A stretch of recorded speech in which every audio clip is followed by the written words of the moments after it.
Hello and welcome to Storytelling with Puck 2024. We will, as always, start with a story. As heads to low ceilings, ideas struck. Endless thoughts entered without warning. Criers cried for storytelling with Puck. First be the days of tough luck. In shadow submerged through morning. As heads to low ceilings, ideas struck. Facts and figures held up to crowds of endless yawning. Criers cried for storytelling with Puck. Mining for tales in the muck, from dusk until day is dawning. As heads to low ceilings, ideas struck. Musical stages, rugby rucks, moments forever spawning. Criers cried for storytelling with Puck. Magical connections stuck, spellbinding words adorning. As heads to low ceilings, ideas struck. Criers cried for storytelling with Puck. Welcome, everybody, to Storytelling with Puck 2024. We'd love you to turn your cameras on and mute yourselves. We're all about the power of connection at Puck Creations. Can you believe it? It is the 6th year of Storytelling with Puck. 6 years. Yeah, it's absolutely crazy. I think some of you here were probably at the very first storytelling with Puck, so thank you for continuously coming along and joining. We appreciate it. And for some of you, it's your very first storytelling with Puck, and you are exceptionally welcome. And hopefully you get a feel for what it's all about soon, and you get a sense of the idea behind it, which is to build deeper connections. We want to spark creativity. Actually, today is called Kindling on the Fire. Yeah. And so the idea behind putting kindling on the fire is, I mean, it's a little bit cliched, but we were trying to think of an idea for a theme for the videos, for the Zooms. But it is that love of sitting around the campfire, sharing stories together, the crackling that you hear that could be associated with the crackling of an idea for a story. And you guys always, every year, you never disappoint with the unbelievable work that you do. So we're so grateful for that. And hopefully we won't let you down either this year. So for anyone joining us for the first time and wondering what is this all about, a very quick rundown of how it all works. So for the next week, we'd love for you to share your stories, your ideas on LinkedIn, Facebook, and Instagram. And make sure you use the hashtag storytelling with Puck so that we can all see them. And we will be curating all of those stories on our website, storytellingwithpuck.com. So you can go there throughout the week and find everybody's stories. You will also find our great collection, which is some of our favorite stories from the past 6 years. I think we put about 30 of them there. So we're building up quite a collection. Maybe it'll be a book someday. And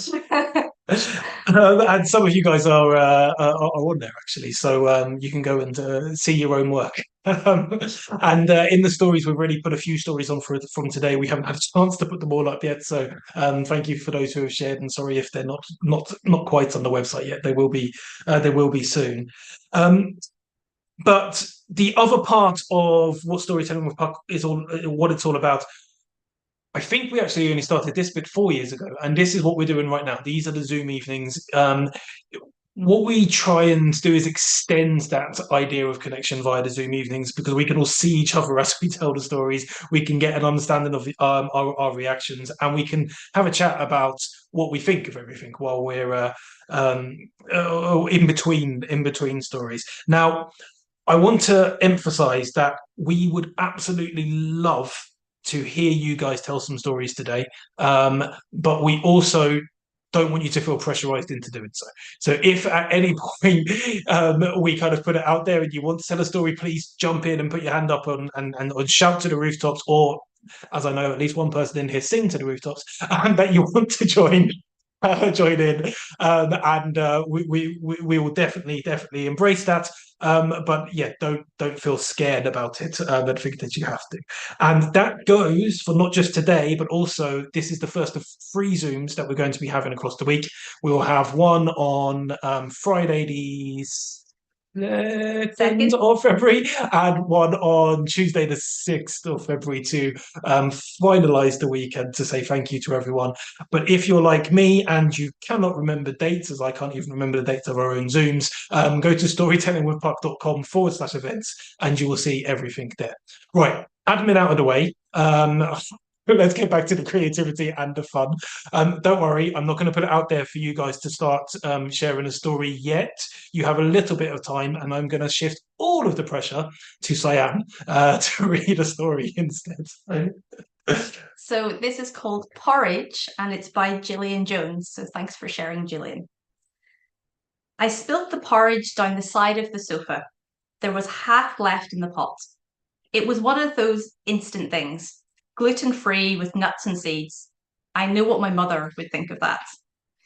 It trickled down the edge of the sofa and a large puddle formed at the bottom. It looked like sick. I cleaned it up, off the carpet, off the sofa, off my dress, hastily ate what was left before the next big trip or fall. Surely at least one cup will fall, half or full with hot coffee or tea. I'll trip over my dress, my feet, the floor. Why haven't I moved the boots? Why haven't I moved those weights off the floor?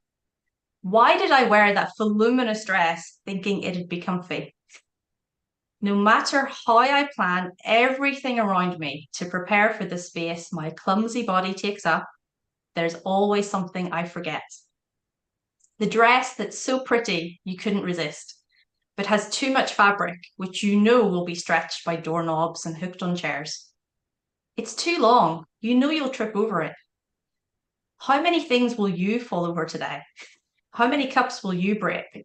How many rugs will you ruin? It's like being an unpaid circus clown, always there with the slapstick moves. The farcical facial expressions as you incredulously examine the latest thing you sent flying or smashed. How did that happen? How is it that I defied gravity in space? Sometimes, just once, maybe you could be the one that laughs along with everyone else rather than the one that's always laughed at. Everyone's favorite clumsy girl, the one with unbalanced feet and grip-free hands. Let me tell you something. If I didn't have to move so fast, if I could stay still long enough and you slowed down to catch up with me, you'd see a different girl. So put your hands up if you are also a little bit clumsy. Yeah, 2 hands, Luca. I agree with you, mate. I can relate to that very Julian. Yeah, very much so. I mentioned in a comment to Julia to Gillian, sorry, in when she posted that story today, that for me it's especially difficult with my head. I bang my head on absolutely everything all the time, and possibly slightly worryingly, I'm getting to a point where I don't remember all the times I bang my head because I bang it that often. So, even in the Netherlands, the land of giants. Even in the land of giants. How about you guys? Maybe you've got some experiences of clumsiness. You can all unmute, by the way.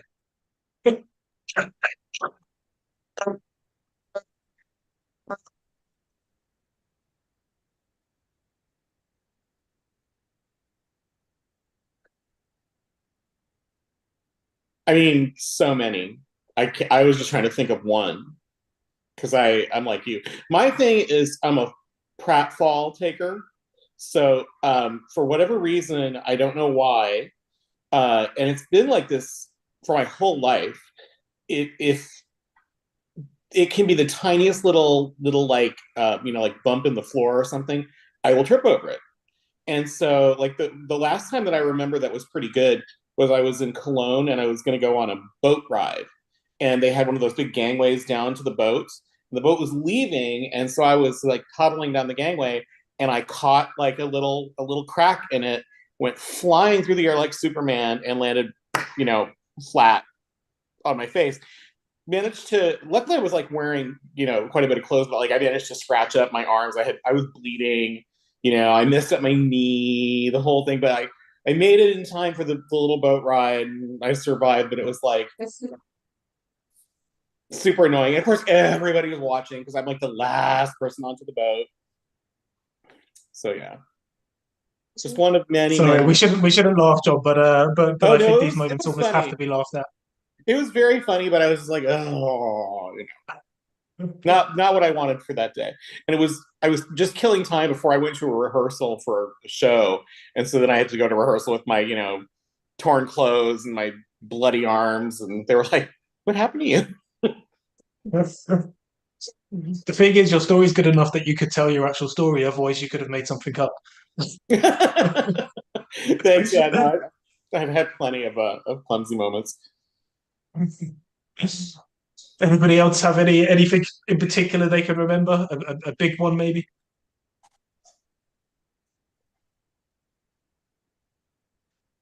Big one, Anything no, about but clumsy? many small ones. Like I know that on this side of my head, it's a bit more difficult. I have some neglect, and so some things that are supposed to be in my view zone, they are not, and that's where you eat stuff. Yeah. Glasses wearers, maybe that's what it is. Yeah, also it never helps. Yeah, maybe there's enough of us in here. We can judge that particular predicament. Oh, somebody's playing a sound on there on their video. I'm not sure who that is, but not to worry, it's gone. It's faded. Um, so does anybody have a story? This is the moment where I talk about no pressure. But does anybody have a story they would like to share? They would like to share with us this evening.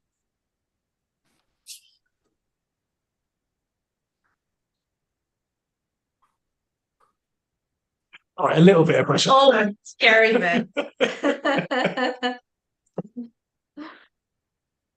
Oh, welcome, Alistair.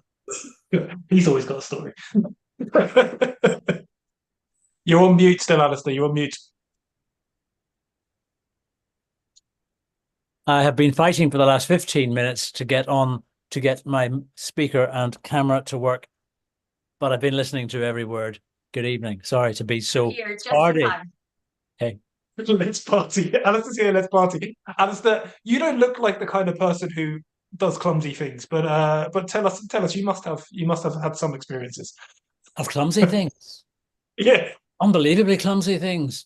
The most well, you see, you say clumsy, and I just think of the worst thing that has ever happened to me ever. I was working for an engineering company somewhere in the world. I was in possibly Madrid, maybe Cairo, can't remember. It was, I've had 30 years of psychiatric help to try to get over it. But I was giving a big engineering presentation to the Minister for Industry in Madrid, I'm pretty certain. And these were the days when you had a big box with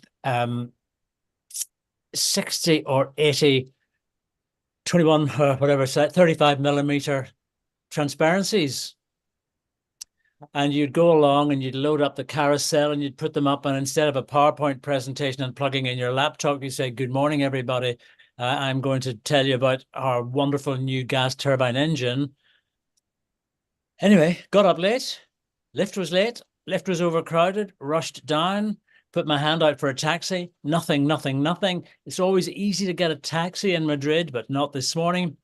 Taxi came along. I jumped in, and as I did, my knee hit the seat, and my drawer of slides, which was upside down, opened, spilling 80 transparencies into the driver's footwell, the handbrake, under his seat, and all around the clutch pedal.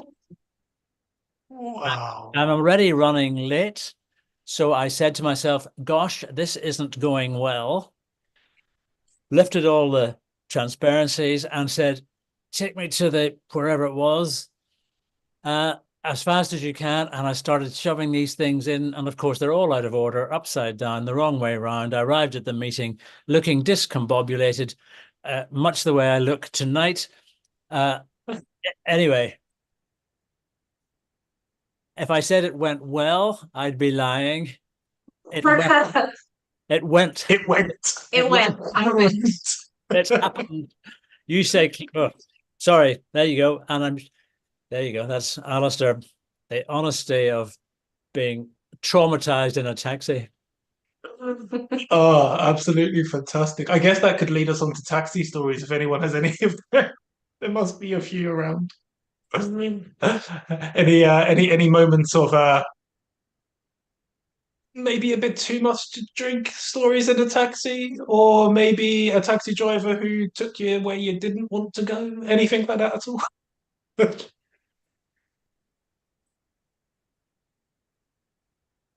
We've all been ripped off by taxi drivers. Trust no one.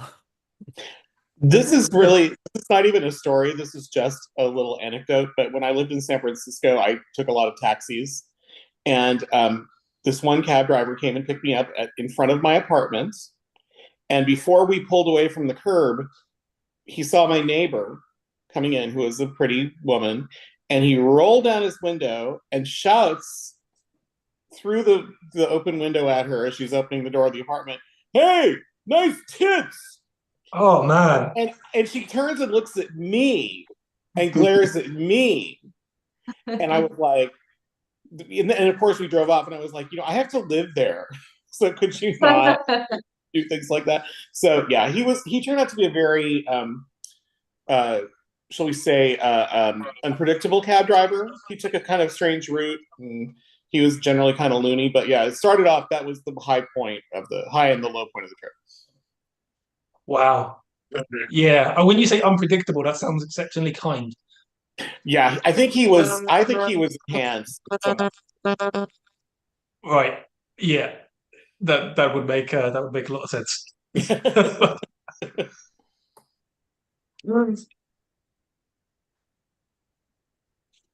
Okay, we've had a bit more time. Did anybody Did someone find some Dutch courage? Tell us a story.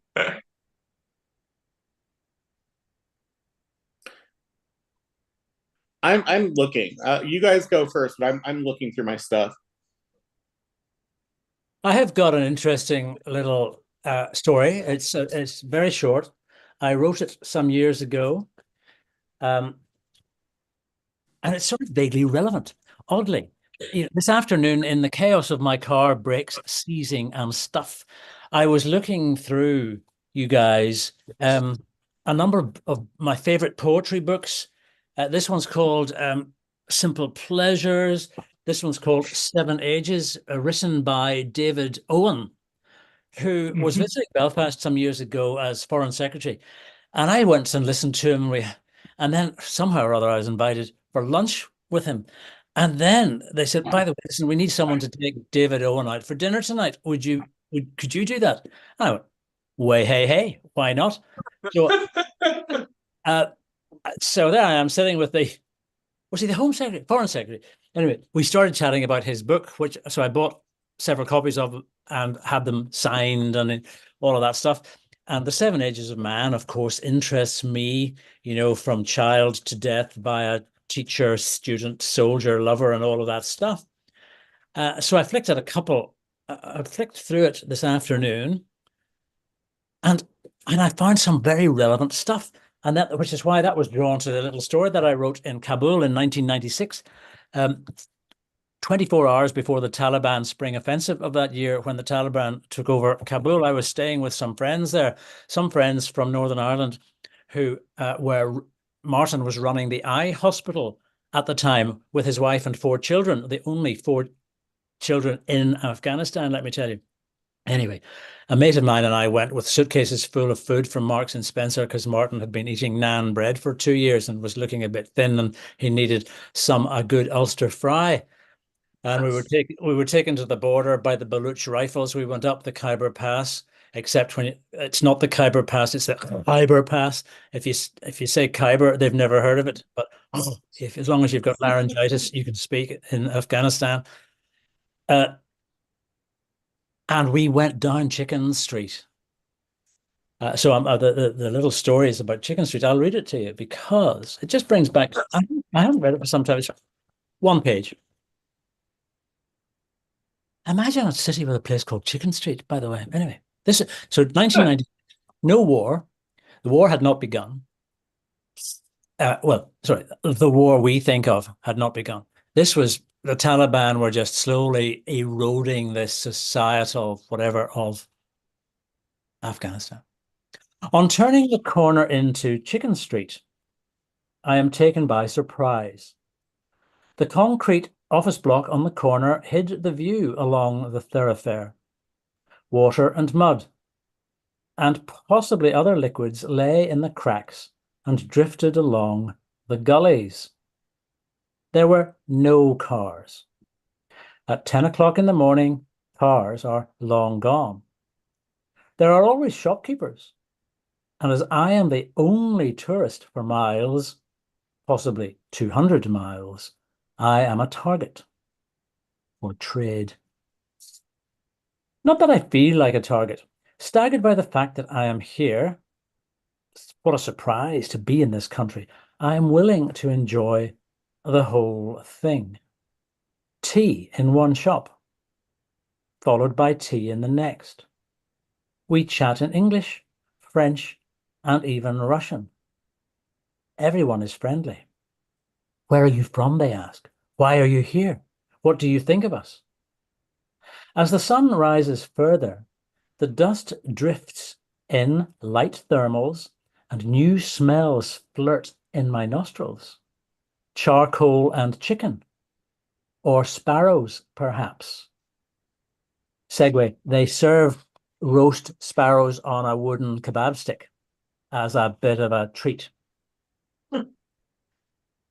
Boiling water, rotting fish, the sweet smell of sugar.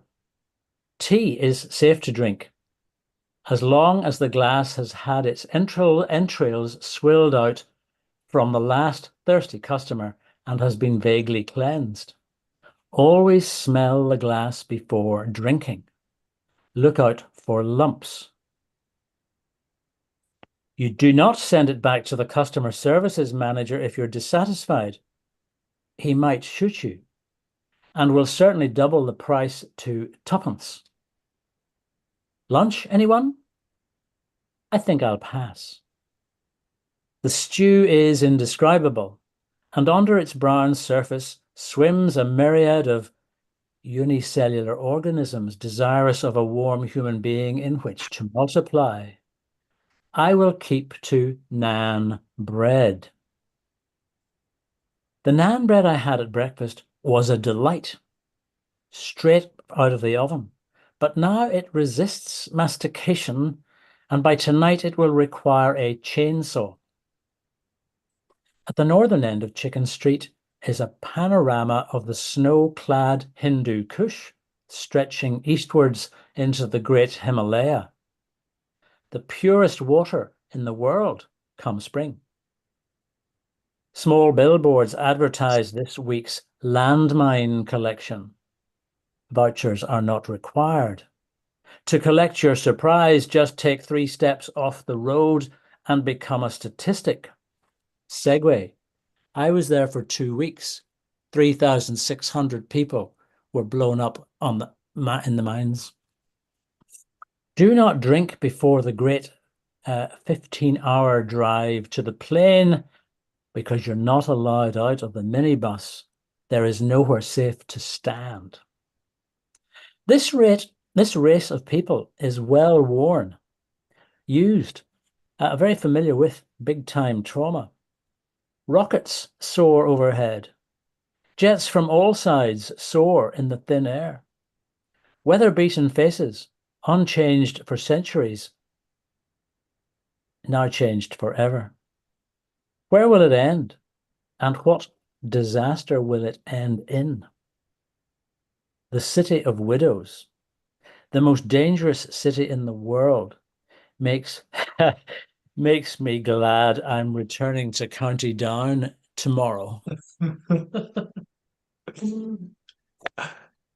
It was written, as you can see, some time ago, but I've been following that the whole time, and I met a guy there who was he was the senior surgeon in the eye hospital, and some years after that, he and his friends were all just they had a misfortune on the road.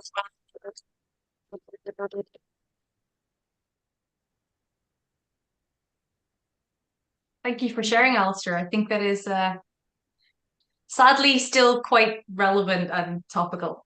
Sadly, nothing changes as we see from so many locations. Yes, it seems so. However, I guess some things change in some parts of the world, including your homeland, and your homeland, Alistair. So yeah, there's always a search for hope, I guess. There has to be. Things have improved over time, and things are vaguely improving tonight on the national news. But let's see. Indeed so. But talking of traveling experiences, I know that we've had a few moments of actually it's an interesting point to your not wanting to drink certain liquids and eat certain foods, which was, I'm sure, wise on that particular trip. But we were warned quite a lot going into certain countries when we were traveling. This was 15 or so years ago now, through a lot of Southeast Asia, through Vietnam, Cambodia, Laos, etc.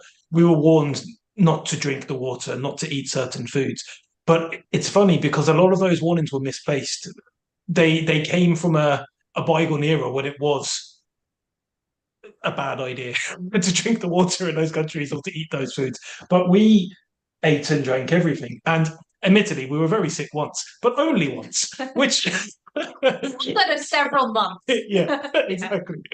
And also, I think sometimes there's a lot of people get sick just because of the change of diet. It's nothing to do with the food quality being bad or anything like that at all. It's literally just a change of diet, and we noticed that quite a bit. That once people were in a place for long enough and eating the food and actually embracing the food for long enough, that it became much less of an issue. And so, yeah, some incredible traveling stories. And I think, as you described there, you meet some of the warmest people in the world on your travels, don't you?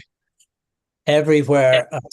When you drive 3 hours up the Panjshir Valley and end up sitting in a cafe with your shoes off, cross-legged on the table, and a Russian samovar of tea burning beside you, and it's been boiled to destruction and absolutely as safe as houses, to just enjoy community together. That's wonderful. Absolutely wonderful. I know that some of you have travelled quite extensively. Is there anything that stands out sort of that maybe Alistair sparked a memory for you when he was sharing that story at all?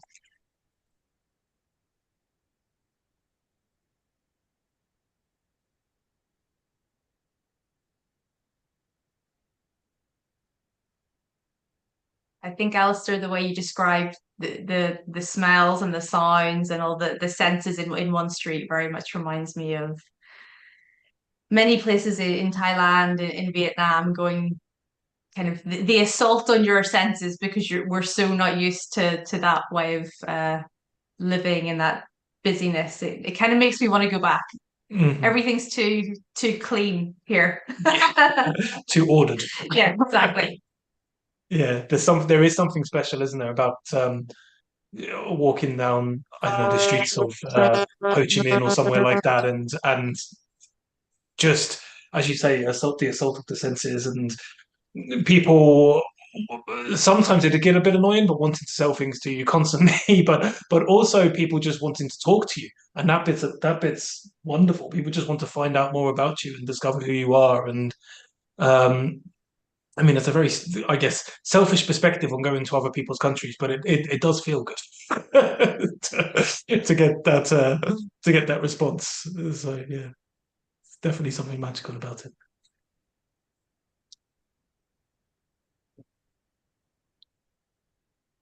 So would anybody else like to share a story? John, I think you look ready. I'm not. I'm still looking for something decent enough to share, but give me another minute. Could I just? I came here with a bit of an agenda. An agenda. One thing I'd like I'm to. glad somebody had an agenda because we don't. I've been exploring songs for the last year. One of the things I'm doing at the moment, I'm trying to come up with 52 things to suggest that we, the world, do to relax or to get away from the daily chores. So if you teach medicine or psychology or nursing or engineering, or you work for a big company or you work for Puck Creations, maybe write a haiku. This week I will write a haiku. This week I will go for a walk around the lake. This week I will go to a different coffee shop and investigate that. I'd be very interested in finding 52 things that are different from another PowerPoint presentation, bring in 100 students and press go. But I've also tried to find songs that lift me up, and I'm pretty ancient, I'm very much still Dire Straits and industrial disease and all of that stuff. But I came across Sia, Unstoppable today. And I put my armor on, blah, blah, blah. I am invincible. I am powerful. I am so unstoppable. There are no batteries required, she sings. I am confident. My eyes are wide open. And I would just say, guys, if any of you have a song that gets you going in the morning or any time of day or calms you down, it would be lovely to see it typed in the dear old participants list. And when I tell students about it, I will say I got it from Puck Creations and the International Network of Broad Thinkers. Can you say that a little bit louder? The International Network of Broad Thinkers at Puck Creations, right? That's what did I not say at Puck Creations? I beg your pardon. Yes. No, I just wanted to make sure that everyone heard it again. That's the broad, yeah. the broad thinkers, the broad thinking of Stefano at Puck Creations. And Cyan, come on. Oh, brilliant. So yeah, please do put those in the chat. There are definitely a few songs that lift us up. Interestingly, though, and now maybe this is going to not intentionally, but completely flip what you were talking about in terms of the songs that lift you up. But are there also songs, and maybe you could, if you put it in the chat, have a side note that when you're feeling down are actually quite moody and miserable, but make you feel better, even though they're moody and miserable. Because I know, yeah, there's a lot of Damien Rice, which we both love, which for a lot of people is exceptionally depressing, but really lifts us up and really keeps us going, which is maybe an odd way of looking at that type of music. But I don't know if anyone else has the same feeling about that at all. Invincible by Pat Benatar. Hey, thank you. It is so kick-ass. It's very 80s, so don't worry about being on the cutting edge, but it's very kick-ass. It's an anthem. And you will feel invincible when you sing it loud. Oh, I love it. I love it. Excellent. I need to see a performance of it by you. Like that would be awesome. I think Alistair could perform that. I think so. Yeah, Friday night, you've got a few days to practice. Yeah, There you yeah. go. If we all come back on Friday, I'm going to volunteer Alistair to sing. Or it could be a dramatic reading. You know, it could just Well, be a dramatic reading of the lyrics. to think Puck Creations has been doing so well until now. There is such a thing as a bad idea after all. But Right. I picked this up tonight. I just pulled it out of the shelf, opened it at the first page to see what was in it. And I'm just going to I'm going to read you 4 lines. I could sing it on Friday night. Some people might say my life is in a rut, but I'm quite happy with what I've got. People might say that I should strive for more, but I'm so happy I can't see the point. And then, and some of you are already singing that, I know. Showing my age. I'm afraid so. But no, listen, it's lovely when you see Skyfall, the music, isn't the Bond music so fantastic? And Renegades, it's all about mavericks, pioneers, the new kids, startups, as well as, you know, and and I tripped over that song. And in fact, at somewhere, I had a room of 60 people singing it. But the keyboard player is blind. And he still became a rock star. He could have stayed at home, learnt Braille, become an accountant. Nothing wrong with that. He said, I'm going to travel the world and I'm going to play keyboards and become a great rock star in X Ambassadors. And you have to take your hat off to that. And that makes him a maverick and a renegade who steps out and does great stuff. And the YouTube video of them skateboarding down the street is certainly worth a look. And we should all You've given us all a lot to go and look up at the end of this, Alistair. I think we'll all be up way beyond midnight having having a listen to some of these songs. Octopus by Alex the Astronaut as well. I don't actually know that. I think we're getting quite an eclectic playlist here. We are. Right. Okay. I'm going to suggest that someone definitely has a story they want to tell now that isn't Alistair or us. Okay. I know. Anyway, hello. Good to be here. Hi, Can you hear me good all to right? see you, Gary. I've been on Zoom calls today, and my microphone's been playing up a little bit. But yeah, it's good to be here, and it's good to see you both and all of you. And hi, Lenny. I think it's been really good listening to everyone and just getting back into this again. And for what feels like forever, I've just been flat out either working, doing illustration video work, and to as a breather from that, sort of using music, either listening to music, a lot of it like classical, or playing music and recording music, and kind of working my way painstakingly through jazz tutorials, because jazz is just not, my fingers are not suited to it.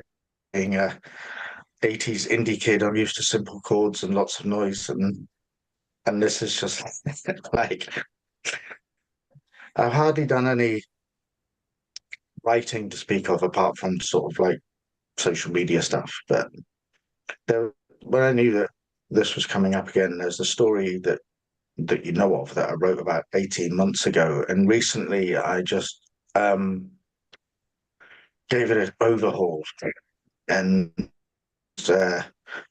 pared it back, and it's too long to read in one go. It's like 9 pages or something, which I don't know how many words that is, a couple of thousand or something, which would take about 20 minutes, half an hour or something. But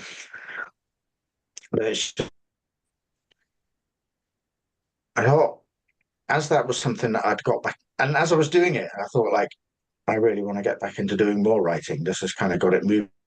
It's like, juggling time to do all the stuff you have to do. And I thought maybe I could read out a bit of that, like a page and a half or something, and then like post it with the or even do it in. I like this three-part theme that you've got.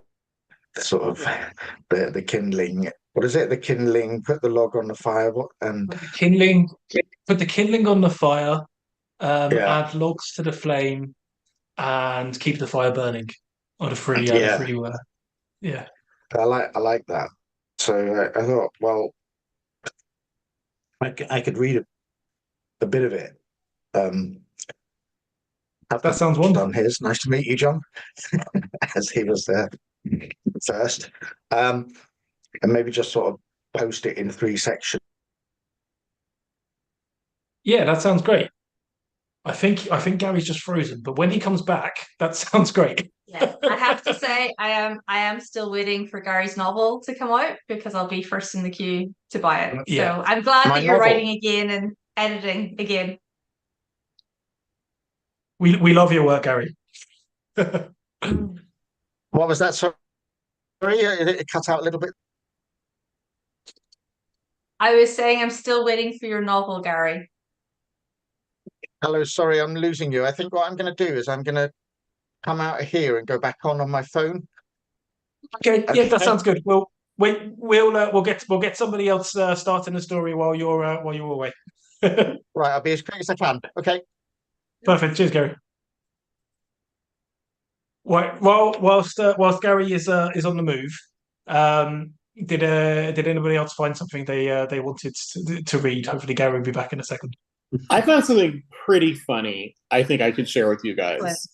So this was on April 15th, 2022. I went to audition for a horror film, which I ended up booking, and you can currently see it at the Franz Hals Museum in Harlem until the end of March, because it's part of an installation. So anyway, and the installation is called Fever Dream: People and Animals. That's that. Anyway, the movie is a short film and it's called Beast and Feast. So auditioning for Beast and Feast Amsterdam, directed by Josephine Arnell. Today I answered a casting inquiry through Ncast, which is a service here that a lot of actors register in so casting people can find them. It said they were looking for people for a short horror film.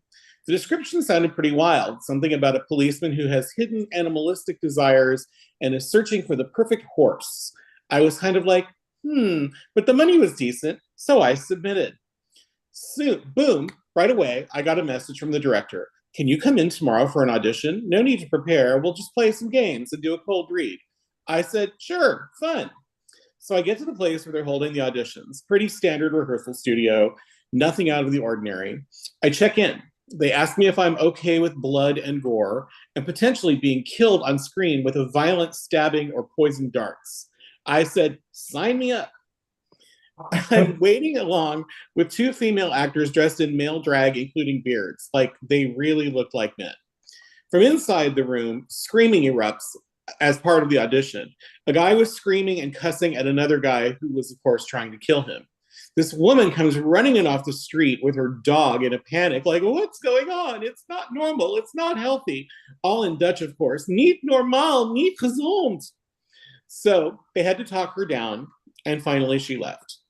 They came out of the room drinking beers because evidently they were drinking beers in their audition. Asked me if I wanted some. I said no. Then it was my turn to go in. First, we did a pretty standard actor's warm-up. It was just me, so they had the female lead of the film and the cameraman come up on stage with me, stretching, bending, making faces, doing voice stuff, all the usual. Then it got fun. They had me play a game where I pretended to be a horse, and the leading lady had to be in charge of me. First, she was leading me around a ring and giving me commands. Then they said to try to escape, and she had to call me back and get me settled again. Then I won the horse show, and she was petting me and hugging me. And the next thing I know, I kid you not, she holds out a baby carrot in the palm of her hand, which I ate out of her palm like a horse. Next, they gave me a creepy poem to read, which I did. Then they asked me to sing it, which I did. Then they asked if I could sing it as a lullaby, so I said sure. The cameraman came up on stage, got up on his back across two chairs, and became my baby. who I sang this very scary, creepy lullaby to. It was about being a little bird whose mother killed him and his father ate him and his sister buried his bones under the tree next to his brother. Oof, like fun, but creepy. Then I had to do a scene again with the leading lady where I had to flirt quite aggressively, being very handsy and touching her and trying to get her to touch me. Her boyfriend was supposed to find us, get angry, confront me, and kill me with poison darts. So, you know, flirt, flirt, you're a beautiful mermaid. I want to feed you fruit and fish and then take you home. She was very responsive, and we were just improvising for all it was worth. Burst the cameraman, who had just played my baby as her boyfriend. We have our confrontation, and then he starts shooting his darts at me, and I just lost my shit in a good acting kind of way. I got really angry, was cussing him out, and kept coming at him until finally he finished me off while I was laying on the floor, and he gave me one last dart between the eyes as I was gurgling out, "Fuck you!" Then that was it, and it was like, okay, thanks. And they were like, we'll email you, and I went home, and that was my job for the day as an actor in Amsterdam. Oh, that What is a day. absolutely brilliant. So I just want to confirm, you said at the beginning you got the job after all that, right? I did. I booked this job, yes. And it was Okay. the thing though was the film was actually completely different. Like they decided they were going to change the part that they wanted me for. And so for the film, I actually ended up playing a half man, half chicken who was dressed oddly, but they did things like smear egg on my face and then put feathers on my face and my arms and stuff. I sat in a chicken coop amongst chickens, holding a chicken, singing a creepy song, different song, creepy song, and being generally insane. And I spent the entire day shooting in a chicken coop on probably the hottest day of the year. Unreal. And then I woke up. John, I tell you what, though, I wish you could share something original because we've all done that. I know, right? Who hasn't spent a day in a It's an chicken average coop, right? Monday You know, morning. holding a chicken and singing, and I sang a song by Nilsson, you know, because that's just what you do. It is the best job in the world. It's like the only thing I can imagine where you go do something like that and then they pay you like the same amount of money you would get for doing actual work. Yeah, absolutely brilliant. Oh man, I'm guessing nobody's had quite that story, but has anybody else ever auditioned for anything or had to wear a chicken costume for any particular reason? Had raw eggs broken up your legs. I got nothing. I can't say I can relate to this story. I always try and find some level of relatability in the story. To be fair, I guess we can all relate to the idea of being a little bit outside of your comfort zone and whether or not you go for it, you go full throttle or you step back and hide in a corner. And it seems to me that you went full throttle. By the sound of it, probably why you got the job. So maybe the story. You have to just you have to just be in it to win it, you know, no matter how ridiculous it is. Yeah, I guess so. Maybe next time you'll get to throw the eggs. I mean, maybe. I don't know. We'll see. It was overall a positive experience. I'm a little terrified to see the final film cut together. I have no idea what to expect, except for I know that the lady that I sang the song to later ended up cut in half because I saw her torso laying on the prop table. Wow. So yeah, I knew that was going to happen to her. So I don't know if I did it off screen or if maybe something else happened to her. But movie did not end well for this lady. Also, at least there was a prop and it wasn't real. That's something. Exactly. It was not. It was just the actor was fine, but it was just a mannequin of her body. Half of her body. Well, Gary, welcome back. It seems that your sound is fixed. Yeah, I bet you didn't expect to come back to that particular story. Well, no. How could one expect to come back to that? So that's the acting world. It is. It is. Would you like to take us Wasn't- into your world, Gary? It wasn't called Chicken Street, was it? No, Beast and Feast. I was going to say you didn't write it, but somebody did. Yeah, sorry, I cut out before my internet was a bit not very good, so I've switched to my phone, which has its own supply of internet. However that works, I don't know. Oh, hello. So I think Gary can take us away with something entirely different to John's story. Right, okay. As far as I remember, there's no chickens. I'm just scrolling. There is a pheasant at some point, but I won't get to that. Right. Okay. Yeah, look, this is about 2,500 words. It's a short story. So I thought maybe I would read. How long shall I have? Say 3 minutes or so, maybe just to read. However long you pages. feel comfortable with, I'm sure we'll all be enthralled, Gary. We know your work, so you take it away. Right, I'll read a couple of pages. Right, it's called The Body. That's cheered everyone up already. Okay. Right, The Body. Friday evening, Laura was introducing me to her parents. We took my car. We got together 6 months ago, soon after she joined the outbound team across the floor. We chatted at the coffee machine and I made her late back from her break. For me, there'd been no one since the divorce. I tried, but there was just too much in the way. People told me I should move on. One by one, they all moved on, and I stayed where I was. When I met Laura, it felt different. She was cool, clean air, like someone had opened a window. With Laura, I could breathe. I pulled into the drive, gravel crunching, and cranked the handbrake. In an upstairs window, a curtain fluttered. I inhaled deeply, held it, let it go. Laura smiled. Just be yourself. You do you, I said. Yeah, something like that. We got out. Laura reached the doorstep first and turned to me. I inhaled again, and that's when the smell hit me. What the hell is that? What? Said Laura. That stink. Laura breathed in sharply. Wild garlic. Oh, that takes me back. The field is full of it.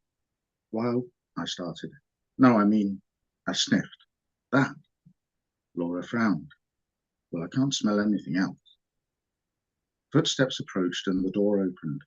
The smell became a rich stench, drifting into the garden. In its flow stood Laura's father, Graham. He opened his arms wide. That's when I saw the flies. They spilled from the doorway, buzzing around Graham's head. My girl, he roared. Hey, Dad. They embraced warmly. Vinny, he yelled over his shoulder. Get that machine on. Laura stood back, creating a space for me to come forward. My mouth was closed to a slit, allowing the sharp, shallow breaths I could manage without vomiting. Dad, this is Paul. Graham cocked his head back, eyeing me cautiously. So you're the fella taking my girl from me, eh? I shrugged, my toes curled. He burst out laughing. Come, come, he said, gesturing into the hallway. You can get your things later. Let's have coffee. You a coffee man, Paul? Coffee is good, thanks. Excellent. We have a machine, little pods. Graham held up his thumb and forefinger. Weirdest damn things. I don't know how to use it, but Vinny makes a smashing cappuccino. Sounds lovely, said Laura. Graham closed the door behind us, slowly, soundlessly. The smell was acute. I couldn't help retching. The hallway was filled with swarming flies.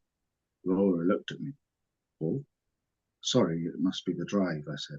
I guess I'm not used to the miles. Lavinia emerged from the kitchen, holding a tumbler, clinking with ice. Darling, she said, flinging her free arm wide. Mum. They hugged awkwardly, ice rattling. And who's this young man? Laura shook her head, exchanging a momentary glance with her father. He turned away. Hi, I'm Paul. I held out my hand, and Laura's mother took it, giving it a perfunctory shake. Without moving her head, Lavinia's eyes scanned me up and down. Well, Paul, I hope you're hungry. I could eat a horse, I said. I doubted I would be able to eat a single mouthful of anything. You're in luck, bellowed Graham. It's pheasant, actually, said Lavinia. We stood in silence for a moment. I was struggling to breathe. How could no one see this? Laura? Nothing. No cool, clean air coming from her today. Well, I'll leave it at that. That was almost 2 pages. See, I told you there was a pheasant. Becoming a theme. Yeah.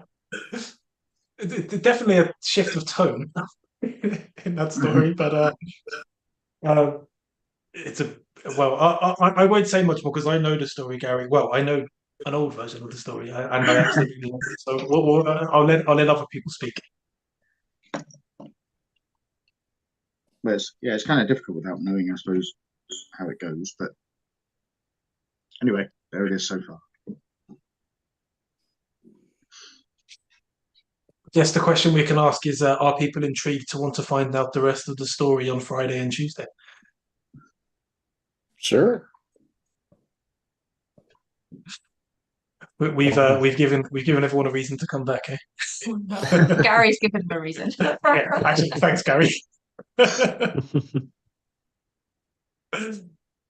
What time on Friday? Same time. Yes, so it's 8 o'clock Central European time or Dutch time for all of us Netherlanders. For you, Alistair, I think that means it's 7 o'clock in Northern Ireland and the rest of the UK and Irish groups. And then if you go to if people go to the individual events on those pages, if my coding has gone how I'm hoping it's gone, you should see the time zone of wherever you are in the world. So it should come up with your time zone for when the event starts. I hope. Yeah, mine did. That was good. Perfect. Yes.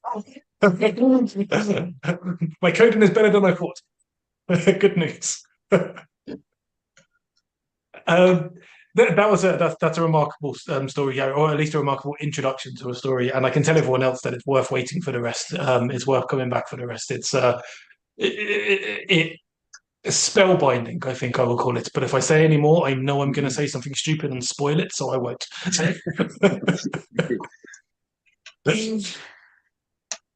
So before we wrap up, would anybody else like to share a story? Or comment. Or Oh yeah, I can go with one, and I think it will kind of wrap everything, hopefully, because it's about a bird with a shitty job, and it's about some travels and meets, and we'll see how it goes. I wish we intended this theme, but that sounds brilliant. Look. Yeah, it's one story that I usually share around, so it got some nice reaction, and I hope it will be the same tonight. And it's about a mythological bird that probably everyone knows, as you will hear the story. And here we go with the soup of the day. I give you an order, eagle. Go on that mountain and eat the liver of who is chained there. I have spoken. And when the old father in the sky gives you an order, you obey, unless you want to become fried chicken in the sky, struck by a thunder. So the eagle went and unceremoniously devoured the liver of the Titan, the screams reaching high in the sky. Go again today, and the great eagle went, feasting on the delicious gamey liver of the immortal. Day after day, the Titan organ grew back, and the eagle fulfilled its orders. Liver on Monday, liver on Tuesday, and liver on the day of the sacred god on the day sacred to God of Thunders. Do you mind if I eat one of your kidneys today? Asked the eagle, a bit tired of the menu. Absolutely no. You know the guy, only the liver. And so the eagle eats like a last scoop of ice cream when you had too much already. One day, out of curiosity, the eagle asked the reason of such a tremendous punishment. I stole the fire and gifted to humans. But wouldn't they use it to burn us and exile us from the eagle? You're right, that could happen. You're stupid like your brother, shouted the eagle, and ate his eyes too. for good measure and to make the single item menu a bit more interesting. Right when the Titan and the Eagle were growing closer, a strange pair tied by destiny, that guy came. He wore the fur of a lion and carried a dumb look on its big birded face. Without even thinking, he drew his bow and struck the eagle with a giant arrow. While falling to its death, the eagle couldn't help but draw a smirk, almost a smile on the giant beak, right in the liver. And that's the story that closes. Thank you, Luca. Oh, it's brilliant. And there are a lot of birds this evening. There are lots of birds. Yeah, it's a I thought our theme was fire, but There was fire in his story as There well. was To be fire. fair, there was a lot of fire in your story and fire in the background whilst you were reading. So you definitely read the memo. Roast chicken later on then. Yeah. I think so. I think so. Oh no, that was a wonderful story. Now, with that story, we are coming, I think, towards the end of this evening's session. Unless, and we are very willing to be interrupted. Anyone has something they desperately want to get out there before we say our goodbyes. It seems that is not the case. So in that case, So we will be back on Friday and on Tuesday. So I hope you can join us then. Hopefully we'll also see lots of stories across social media and on the website, which will also inspire some new stories. I think I'm gonna go write something after this. So thanks for joining us. It's been great to see you all as always. And we will, as always, finish with a story. this is by a dear friend of ours and a dear friend of Puck Creations, Eleanor Gold. Because of you, we played a special game where you gave us cryptic clues about objects we could find around the home. The best and most potent place, the living room, with its floor-to-ceiling bookshelves crammed with mighty tomes, stacked up on the shelves, waiting patiently for our deliberation on eclectic subjects from horticulture to how to build a house extension. Along with the musty, fraying yet familiar 70s settee and an heirloom cabinet or two, a fireplace mantle crowned the room, cluttered with unsold items from your second-hand shop and antiques market stalls. These temporary lodgers would reside for a while before they found a new abode. Apart from the kitschy Staffordshire dog figurines, like a pair of loyal hounds, they stayed. And the chiming Napoleon clock, marking the passing of our childhood days. Everything else you'd sell to keep us fed and a roof above our heads. Clue for the living room. It's framed as a universal symbol of love. It's the picture hanging on the wall with the rose. I got it first. The game came to a close. We ran outside to play, forget ourselves, graze our knees, build dens and climb trees. It seemed like every day we'd have something fun to feel. You fitted in a lot. I guess you wanted that for us too, to be forever curious, forever learning anew. You told me to learn from history. But I ran away from my own until it caught up with me. The day you left us all alone.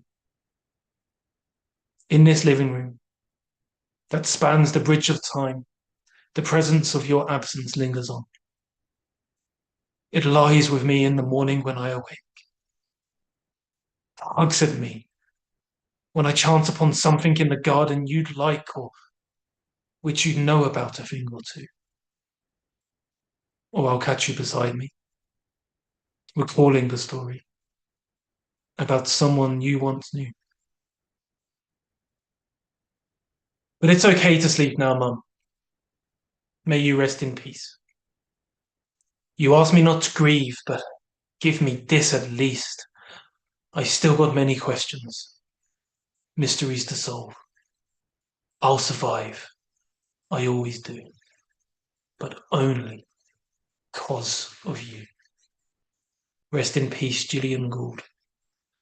18th of January 1945 until the 8th of September 2023. Thank you, everybody. Good night. Hopefully